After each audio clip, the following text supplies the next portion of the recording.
unang sigaw ng Cavite, mga ideal ng revolusyon, at dito pinanganak ang leader. Ngayon ay tulad nito ay sumisimbolo sa ating pagpupunyagi sa patuloy na pagpapahalaga sa kasaysayan ng ating lungsod. Mula sa pagiging San Francisco de Malabon sa nakalipas na 277 taon hanggang sa pagiging lungsod ng General Trias makalipas ang 10 taon, malayo na ang narating ng ating pamayanan. All the time, God is good. Totoo, dahil finally, yung matagal na ho na pinapangarap na magkaroon ho ng isang icon man lang sa General Trias o isang lugar na masabi namin pag may bisita kami na maaaring puntahan sa General Trias as we officially bless and inaugurate the Saraiva Ancestral House. Isang mahalagang bahagi ng ating local heritage na ngayon ay muling binibigyang buhay bilang isang museo. Partnership that elevate heritage, tourism, and education. Naway magsilbi itong lugar na ekspresyon ng pagkakaisa. Together, let us continue honoring our history while building a brighter future for our one and only Gentry. Maraming salamat po at mabuhay tayong lahat. Kami dito sa bahay. Pinapanood namin ang aking lolo, si Lolo Ignoy, at ang kanyang anak na si Tito Bobby habang inihahanda at binibihisan ang Santo Entierro para sa prosesyon ng Biyernes Santo. Ngayon, ang tradisyon na ito ay pinagkakasangtupad ng pinsan kong si Obet at ang kanyang anak na si Rafael, ang yumaong kong ina na si Viring. Madalas niyang kinikwento sa amin nung bata pa kami ang kahalagahan at kasaysayan nito. Lagi niyang sinasabi sa amin na pangarap niyang maibalik ang dating ganda ng bahay. Kaya naman, nang lumapit si Mayor Janjan sa amin, sa aming magkakapatid, at inalok na ibalik ang bahay sa dating kalagayan, itinuring naming tugon iyon sa aming mga panalangin.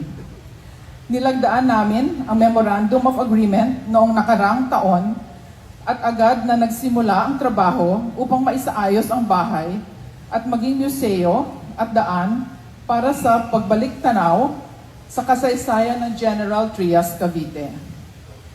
Ngayon,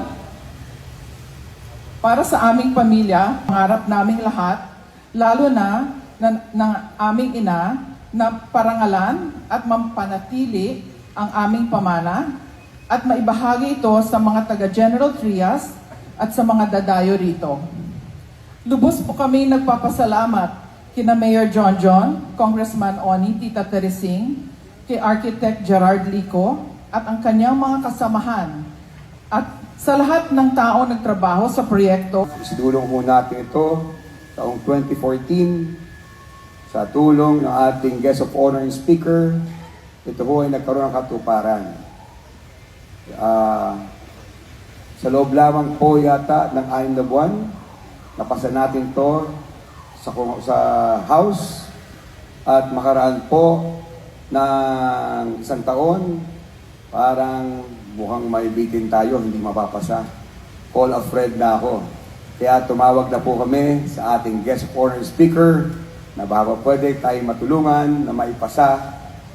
Dahil ng time na yon, ang chairman po ng local government sa Senado ay walang iba kung hindi ang ating mahal na Pangulo, Pangulong Bongbong Marcos.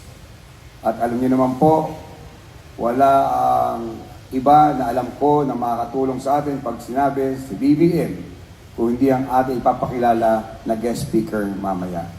Kaya ho, nung ito ho ay naipasa, ay agad-agad nag-set po tayo ng plebisito. Tumulog tayo sa tanggapan ng dating Mayor Congressman Oni Ferrer at Senate po.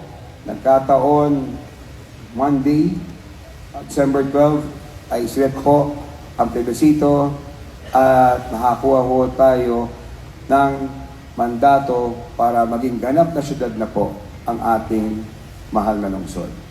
Pinangarap po natin na maging lungsod ng General Trias. Hindi makukuha overnight ang success ng General Trias. Ito ho ay makukuha lamang sa patuloy po natin pagkiisa at panalangin para sa ating mahal na lungsod. At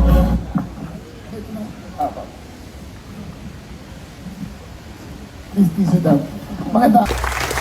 Highest in economic growth, lowest in poverty incidence, highest in literacy rate, highest in progressiveness. This is General Trias. This is General Trias now. Congratulations sa inyong city. Tapakagaling natin. The province.